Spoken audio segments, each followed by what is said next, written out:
Humanity first encountered pole weapons at the dawn of its existence. It's hard to say exactly when the first spears with stone tips appeared, but they date back hundreds of thousands of years.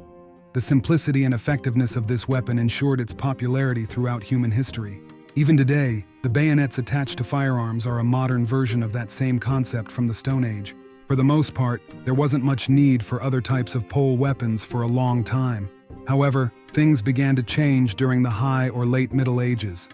As often happens, changes in weaponry weren't just driven by some abstract evolution of arms and armor, but by social and economic shifts in society. Starting in the 12th century, medieval cities, as centers of craftsmanship and trade, began fighting for their independence. In the 13th century, the unification of Alpine Valley communities laid the foundation for what would become Switzerland. This emerging state didn't fit neatly into the broader European structure. Without diving too deep into the details, from the 13th century onward, there arose a need for a counterbalance to knightly cavalry. This counterbalance took the form of heavy medieval infantry. However, a knight of the 13th or 14th century was already typically equipped with plate armor. Alongside their ever-popular sword, knights also carried rather long lances. To withstand the battering charge of cavalry, infantry spears had to be even longer and heavier than those used by mounted warriors. But even this wasn't a guaranteed solution. In some instances, infantry formations couldn't hold, and cavalry managed to break through their ranks. The long pike, while effective against charging knights, became much less useful once the front lines were breached. At the same time, hitting a mounted knight with a one-handed weapon wasn't easy. A knight's vital areas were above the shoulder level of the average infantryman. Plus, it wasn't enough just to land a blow. Knights usually had excellent protective gear. This problem was solved rather straightforwardly in the 13th century, with the development of several heavy pole weapons. Perhaps the most famous of these was the halberd. The term Halberd comes from German, though different sources offer varying translations of its meaning. Essentially, a halberd was an axe mounted on a shaft usually over 2 meters long, later combined with a spear tip. There were an extraordinary number of variations of this weapon. However, its overall evolution tended to shift from being primarily a chopping weapon to a thrusting one. The blade, which initially resembled the curved shape of a modern utility axe, eventually became flat and slightly angled. Later, during the era of plate armor, it took on a crescent shape. The halberd is often called a night killer, and for good reason. In the Battle of Morgarten, Swiss infantry defeated a much larger Austrian force, which included more mounted knights than there were Swiss soldiers. Another example is England's King Richard III, who during the Battle of Bosworth Field in 1485, charged into the fight to inspire his troops and was cut down by a halberd-wielding infantryman. It's worth noting, however, that cavalry was initially stopped with pikes. Halberds came into play once the cavalry got bogged down in the dense ranks of soldiers. The hefty axe head on a long pole, the total mass of which could exceed 5 kilograms, allowed for simple yet devastating strikes to a knight's head and shoulders. Even if the blow didn't pierce the helmet or armor, getting hit with a powerful swing of an axe was hardly pleasant. Additionally, the back of the axe was often fitted with a hook, used to pull knights off their horses. With enough skill and luck, even the axe itself could be used for this purpose. If a halberdier faced an infantryman armed with a one-handed weapon and shield, they could adjust their grip to attack from the side where the opponent's shield wasn't positioned. That said, not every shield could withstand the forceful strikes of a halberd. Halberds could also be used to sweep an opponent's legs. It's worth noting that, since halberds were often used against well-armored cavalry, their blade was usually small. In its later stages, the blade even took on a crescent shape to reduce the initial contact area during strikes. The spearhead evolved from a leaf shape to a faceted or rounded cross-section, resembling an awl. Essentially, as plate armor became more common, the halberd transitioned from being a chopping weapon to a piercing one, though it remained capable of chopping. Piercing high-quality armor was easier than cutting through it.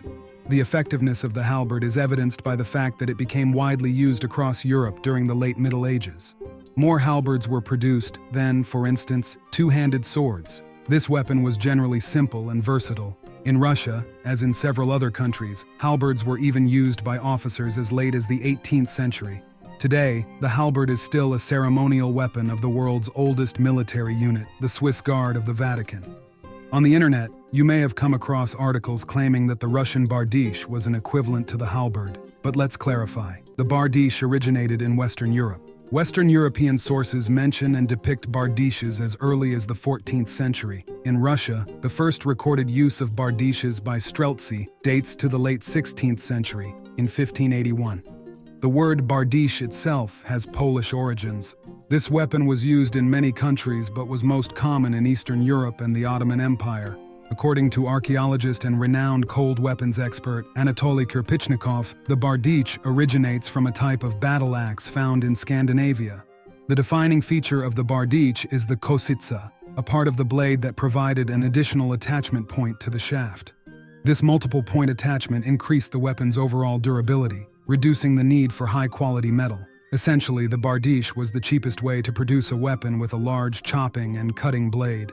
By the second half of the 17th century, when weapons were produced in specialized workshops instead of by individual blacksmiths, the cost of a bardish was 4 times less than that of a saber or rapier. The blade of a bardish could reach up to 80 centimeters in length, with the longest blades appearing on later models. The weapon's weight ranged from 1.5 to 3 kilograms, and its overall length usually matched the height of its owner. Many dubious and even fantastical claims surround the bardish. One popular myth suggests that warriors, carrying the bardish blade up on their backs, moved on all fours and used the blade like a dorsal fin to slice through enemy horses. Another far-fetched idea is that bardishes were tied together with wire to form makeshift barriers. Even the claim that bardishes were commonly used as rests for firing muskets lacks solid historical evidence. In 2006, reenactors tested this idea and found that while it's possible to use a bardish as a support, and it does improve accuracy, muskets, essentially early firearms, required two-handed operation. Securing the bardish firmly by sticking it into the ground was tricky due to its top-heavy design. In short, while bardishes could have been used as gun rests, there's little proof of this being widespread practice. Despite its intimidating appearance, the bardish's long blade was most effective against unarmored or lightly armored opponents. Breaking through armor required heavier axes with shorter blades, not long cutting edges. Even chainmail posed a challenge for the bardish, though its weight gave it some concussive force, capable of injuring opponents through their armor. Looking at what the bardish's long blade was best suited for, historical accounts provide some clues. For example, during the Polish army's defeat at the Battle of Pileavci, a Polish author noted that Zaporozhian Cossacks used bardishes to disable horses effectively. Another account from a Polish nobleman during a skirmish with Russian Streltsy in 1660 describes how his horse's forehead and knee were slashed by a bardish. The injuries were severe, and the nobleman lost his horse. However, the bardish shouldn't be seen as an alternative to pikes.